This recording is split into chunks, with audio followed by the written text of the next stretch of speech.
What we're seeing in education is many times an overuse of a device with young children as a means of behavior modification. So if a child is throwing a tantrum, we're going to give them a device that's going to keep them occupied. What that teaches children is that they don't have to develop that executive functioning and moderate their behavior or communicate when they have a need. It sets kids at a very big disadvantage when it comes to being ready for school, ready to listen, ready to communicate and have conversations. You're listening to the smartsocial.com podcast, your trusted source for real-world tactics that keep students safe and help them to shine online. I'm your host, Josh Ochs. Each week, I sit down with K-12 superintendents, district leaders, and community voices who are shaping digital safety. We discuss wins, struggles, and strategies used to guide students so they can be safe and successful online. Now let's get back to the conversation.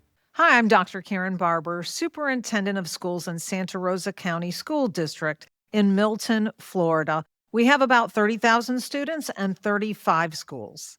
Superintendent, it's so great to have you here today as we talk about keeping kids safe so they can be successful someday navigating these digital tools. I'm really excited to have you on today because we're going to get some safety tips and dive into a really, really important topic that I know you're passionate about keeping kids safe from. For all the parents, you're going to want to listen to this. It's a national problem that a lot of parents don't know about, and the doctor here is going to give us some safety tips. Then we're going to dive in, doctor, and get some parent ed tips from you on another really dangerous topic that I'm excited for you to teach us about. Smart Social believes that the number one safety app in the world is a rich dialogue between kids and their trusted adult, kids and their teachers, kids and their parents. And I want your tips at the end on some dialogue starters. Does that sound good? Sounds great. First, I want to put you on the hot seat. What type of teacher or educator did you start out at in your very beginning of your career? That's a great question. I started out as a special education teacher, but I knew that I wanted to be an educator from the time I was 10 years old. So this is my 39th year in education. So you can do the math on that. I've been doing this a very, very long time. And I don't think that there is a more challenging time when it comes to children's safety than right now. Yeah, I'm excited. I can just sense the passion. I can sense you've been emailing me a lot with safety tips, going above and beyond, and you've done your work. And I can tell that your community is probably the safest it can be because of the work and the passion you have towards. So we're fortunate to have you here today. For our audience members, remember, this is a no shame podcast. If you've given your kids social media a little early, today you're going to learn some tips on how to keep them safe. It doesn't mean that you've done anything wrong. It just means let's make sure, just like a vehicle, if your kids are going a little fast in the vehicle you gave them, hey, maybe we pull it back. We have a little dialogue about safe driving, how to navigate things, how they can go from point A to point B with these tools we give them and not hurt somebody else or our family or themselves. So that being said, Superintendent, I want to ask you some questions, but after we've talked with about 220 or more of your superintendent peers in 45 plus states nationwide, we've heard a consistent trend. We've heard that students are now growing up in a digital world filled with powerful tech, AI, and social media. And in some cases, they're lacking the maturity and guidance to use these new tools. I'm going to call them Ferraris. It's like giving your kids a key to a Ferrari, not showing them how to use it. They're having a tough time using it safely. And that's fine because when they're young, we have to guide them, right? And the result we're hearing is more student absences in some cases, lower focus in some cases, rising cyberbullying, declining self-esteem, and now something we never saw coming, AI misuse in the classroom, superintendents are saying.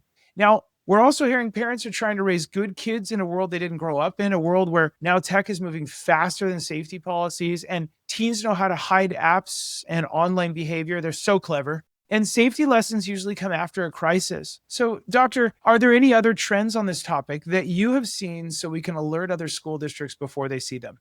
Well, I think you have to look at age groups when you're talking about trends. If we'll start with young children, of course, what we're seeing in education is many times an overuse of a device, whether it's a phone or an iPad or a tablet, with young children as a means of behavior modification. So if a child is throwing a tantrum, we're going to give them a device that's going to keep them occupied. If we want to give them a reward or we want to go out to dinner and have adult conversation, then we give the device to a young child and they're absorbed in that instead of socialization and conversation. So it's being used in ways that are not for communication and not necessarily for education. There are some educational programs that are out there and games that a student can play, a child can play on their computer. But to be able to use it as a means of behavior modification, okay, you're throwing a tantrum, I'll give you the device. What that teaches children is that they don't have to develop that executive functioning and moderate their behavior or communicate when they have a need. They throw a tantrum, they get the device. And so it's a terrible cycle, if you will, a vicious cycle that we are setting children up for so that when they get to public school and they don't have those devices at their fingertips, they haven't developed the skills of moderating their own behavior. That self-control, if you will, has not been developed. So it sets kids at a very big disadvantage when it comes to being ready for school, ready to listen, ready to communicate and have conversations.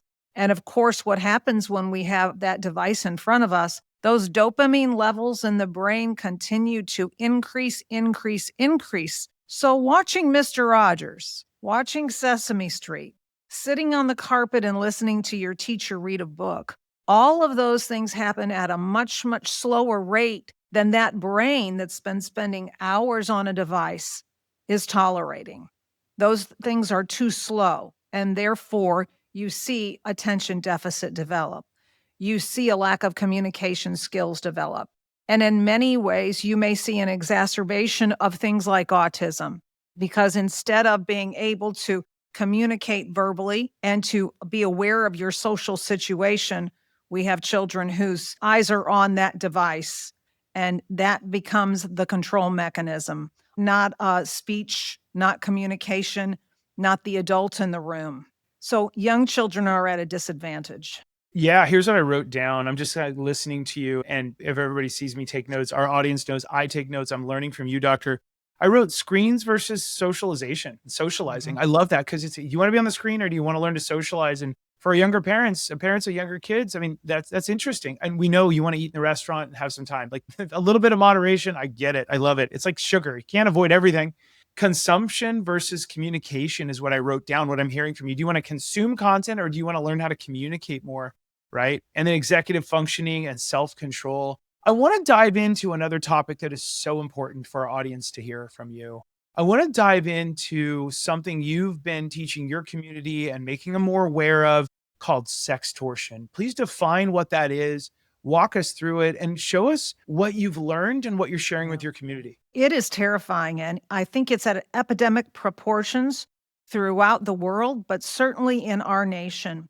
And this has really come close to home in our school district in Santa Rosa County, Florida, which is in the northwest part of the Florida Panhandle. About a year ago, I sent some of my staff to a workshop that was conducted by Magdalene's, and they are a nonprofit that focuses on educating the community but helping children and families be safe from sex trafficking.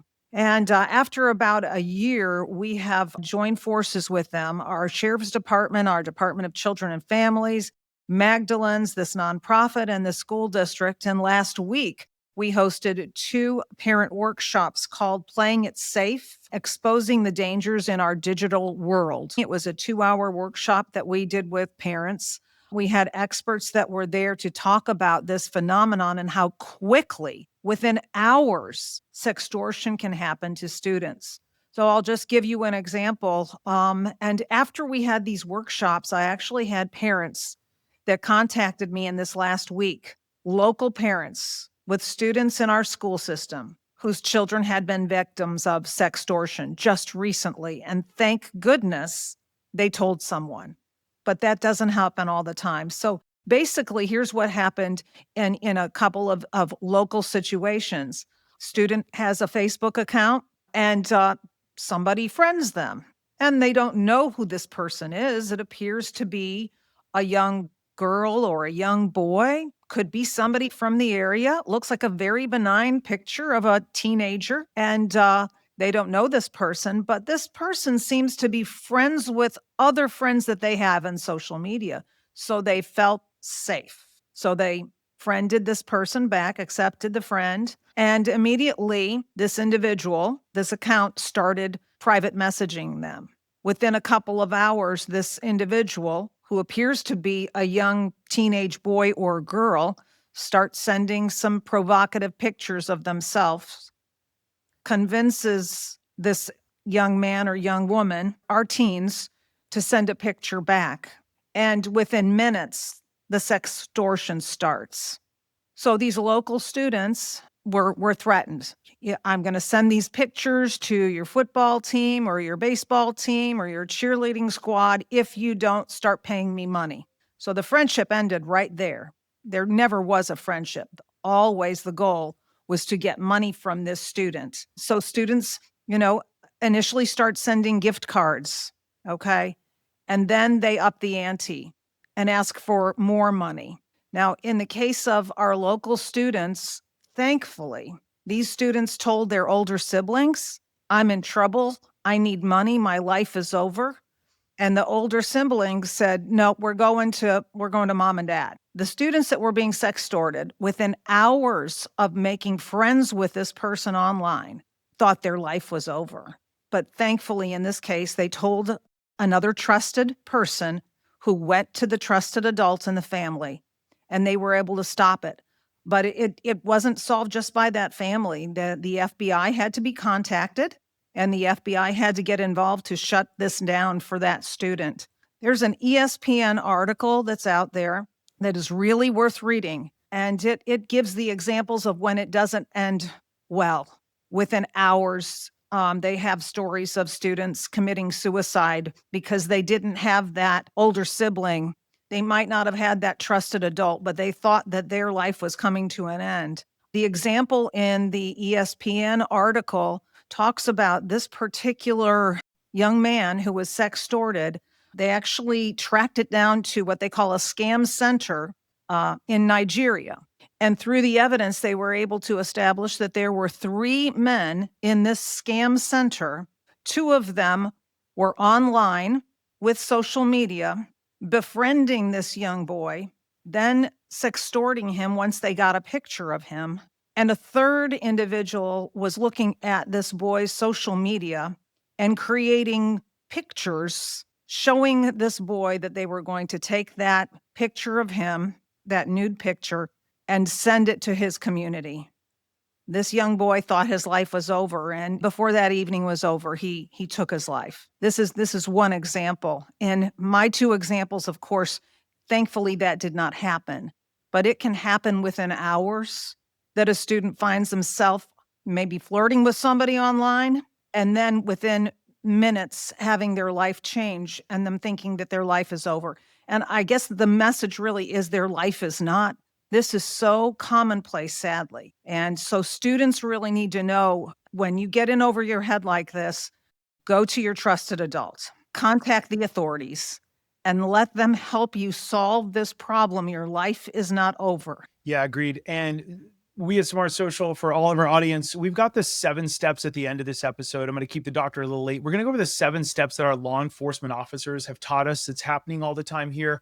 If you know their game plan, they become useless. And if you talk to your kids about this game plan, they go, oh, I've seen this before. I'm not going to be afraid of it. So, Doctor, I love that you brought this up. This is a very dangerous topic and something I think we need to talk about more. So let's go ahead and dive in, Doctor, into one of the biggest topics for our audience. You know that we host weekly live free parent events. Parents ask us, as we reach a couple million people a year, one of the biggest questions is, Josh, what advice would you give a student to help them recognize some of the red flags of a dangerous stranger? 100% in line with what the doctor just said. Well, let's hear from a student about how she might help a friend recognize red flags online. If I had a friend talking online to a stranger, I think that I would feel a little bit uncomfortable with the whole situation. I would advise against it because so many indirect issues can come from that, and it could cause something to be worse than if they had just unadded them in the first place. Some red flags that I would have to advise them to cut it off with this person or to stop engaging would be if the person starts to get very involved in their personal life, and they seem to be very intrigued in what's going on with them and wanting to know all the little details about what they do and who they are, and just very personal details and things that you wouldn't normally share with a stranger in real life. If they're very persistent and constantly wanting to talk to my friend or constantly trying to be involved in their life or wanting to speak to them, I feel like that's kind of a red flag. Another thing would be if they ask them to ever meet them anywhere in person right from the start, if they feel a sense of being uncomfortable or their intuition is just saying it's wrong, or if my intuition is saying something feels wrong with this, then I think that's a major red flag.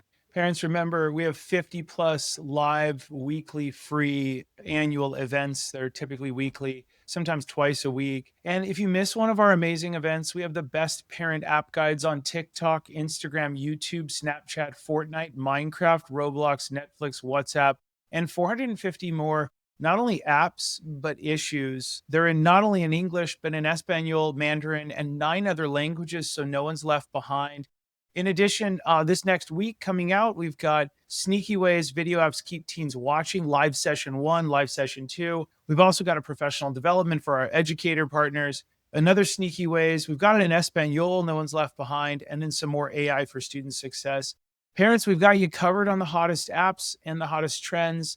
We hope that you'll dive into one of our events because we do have a giveaway each and every week. We give away a 3D printer, or sometimes we will have a Kindle and also a Bluetooth speaker. So please join us. All right, Doctor, we're back with you. In addition to these 230 plus conversations with your peers nationwide in 45 plus states as we listen, we've heard from their communities, and we're hearing that many parents feel overwhelmed trying to keep up with fast moving online trends and digital safety risks. We're also hearing that students are so clever, they're finding ways to increase their screen time all the time and bend the rules, especially when the expectations at back to school differ significantly from those at home. Doctor, what trends or pain points are you seeing when it comes to parent engagement? And where do you feel families are struggling the most to stay informed or connected? Well, first of all, I would say to families that are out there, having a device for your student isn't a bad thing to do. As you mentioned before, there's no shame in providing your student a communication device, but you're paying the bill, so you can set the rules, and you should, as the parent, determine how much time. Uh, you should be able to track the apps that students have on their phones, and then also limit the amount of time. In Florida, we have passed legislation so that at the elementary and the middle school level, although a student may bring a cell phone to school, from the first bell in the morning to the last bell in the afternoon, it is a no phone zone. So students have to have those turned off, and they are sight unseen. They are in backpacks.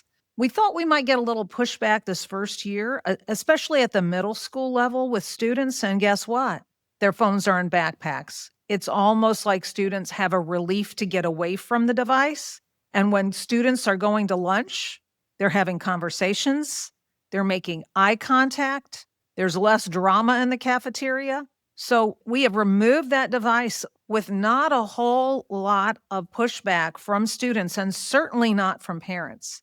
In Florida, there are some school districts that are piloting limiting that phone like we do at elementary and middle school from high school students as well. But currently, right now, Florida law is that when a student has a device, high school student, when they go into class, that phone has to be set in a lot of teachers have shoe bags, the little plastic bag that hangs on the door.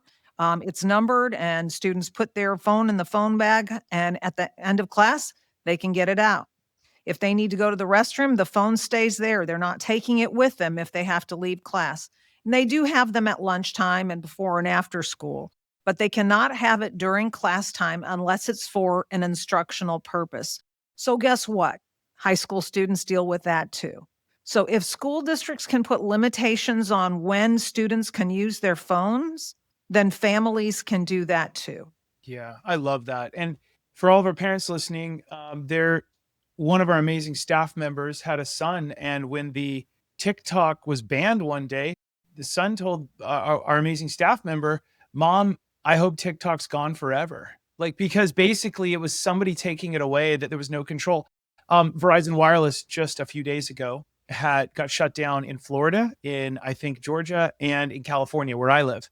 And it just said SOS mode. And I went, oh, okay, I'm going to get a lot more done because my phone won't work. I won't be online. I had no internet outside. It was fascinating. And parents, I say this as your peer, it's just as easy for us adults to get addicted as it is kiddos. With that in mind, Doctor, I want to give a preview to our upcoming events to all of our audience members today. And I want to get the doctor's feedback on some dialogue starters. So parents, our next events are called Sneaky Ways Video Apps Keep Teens Watching. If you come to one of these free parent events, not only are you entered for a chance to win a 3D printer, an incredible program, Kindle, and a Bluetooth speaker. Each week we give them away on Fridays. But you'll also understand the subtle ways video apps keep teens captivated and learn strategies from teens to help your whole family balance screen time.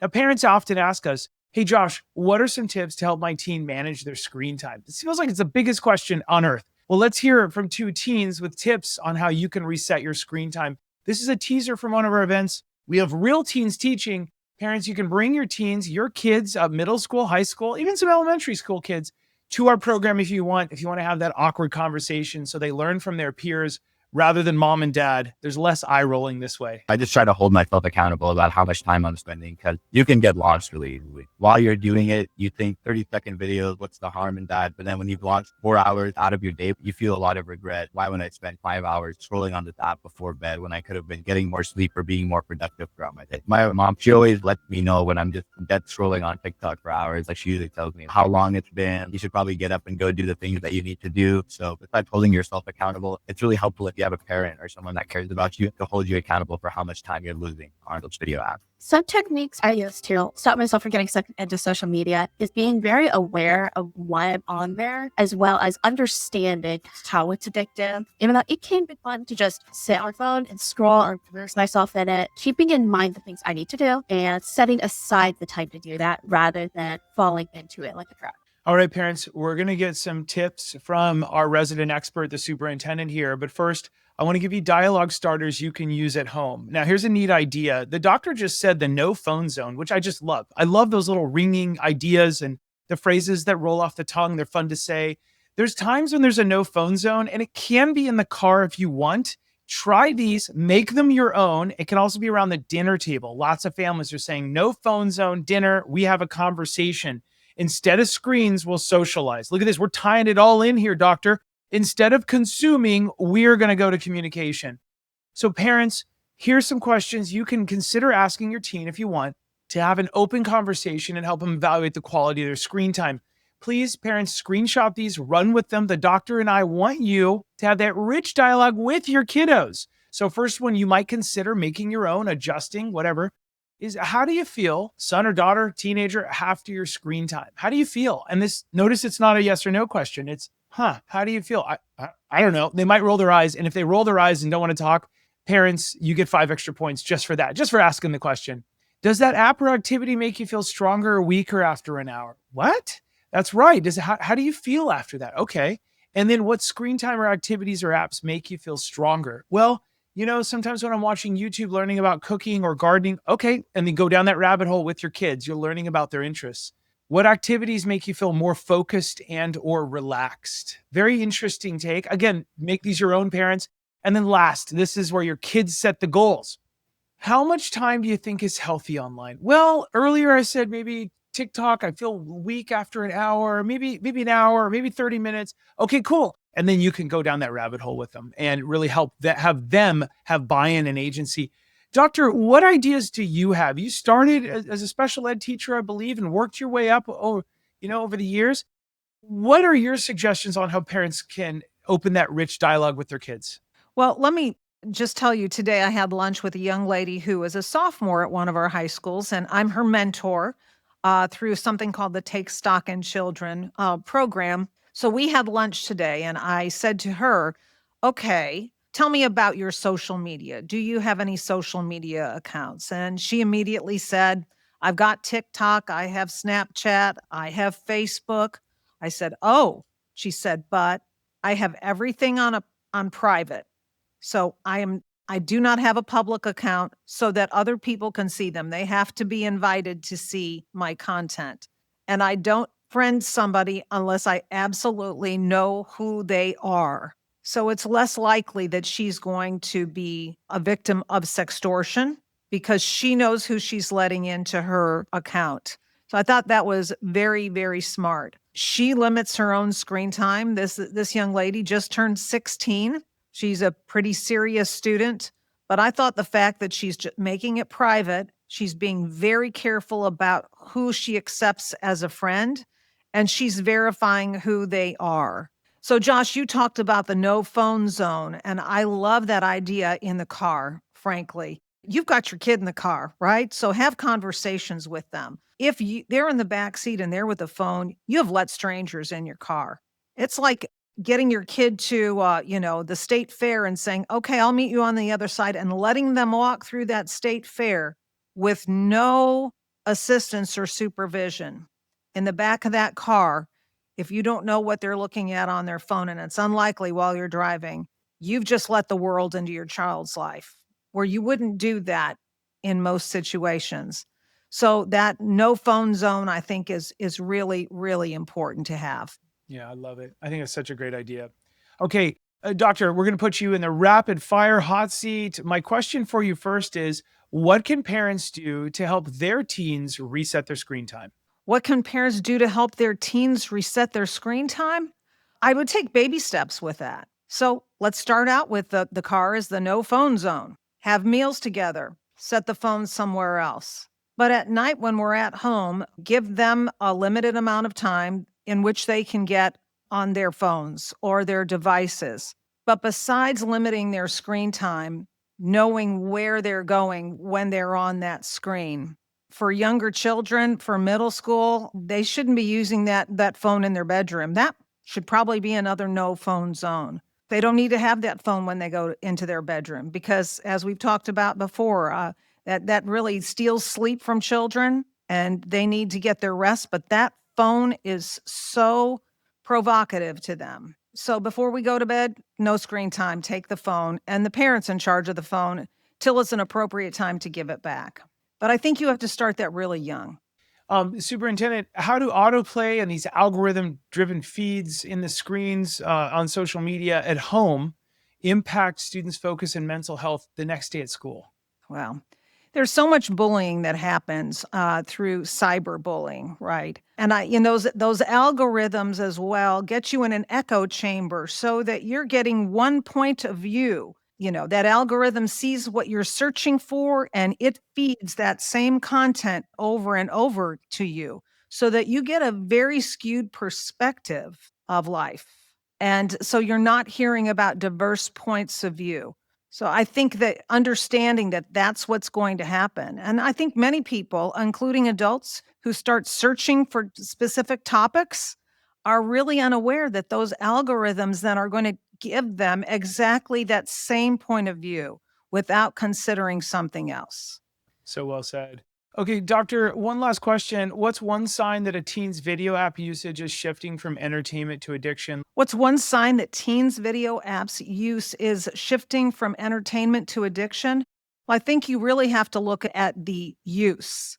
How much time? Is it increasing? Is it taking the place of other healthy activities? Is the child wanting to get up from the table if you eat a meal together, to go to the bedroom, to be in private? When a teen separates themselves to use that video app, we're starting to become antisocial. And so we're going from finding interesting facts online or looking at a funny video or meme to spending an inordinate amount of time alone, away from others. Another sign that a teen is perhaps shifting from entertainment to addiction would be fewer friends, fewer social interaction with peers, because instead their peer becomes that video app. Yeah, so well said. Doctor, I want to share with the audience a very important slide that we have here at Smart Social as we teach. One of our evening events is all about disappearing messages and strangers. Parents, I want you to screenshot this. We're going to roll through it really fast. The 7 disturbing things predators say to kids online. This is the playbook that the predators don't want you to know about, and it leads to sextortion. Number 1, they'll say, let's turn on vanishing mode so content disappears. Number 2, let's set up another Instagram account and chat with me there. That way parents don't have that login. Your kids won't know that. They'll have a story for it, right? Your kids won't know, oh, mom, it's the story. They don't know it's a story. It's just, it seems reasonable. And then they'll start complimenting your kids. You're so pretty. I understand you. Your parents don't get you. Let's get into a relationship. Online, I'll be your boyfriend, your girlfriend, whatever that is. They start building trust and grooming.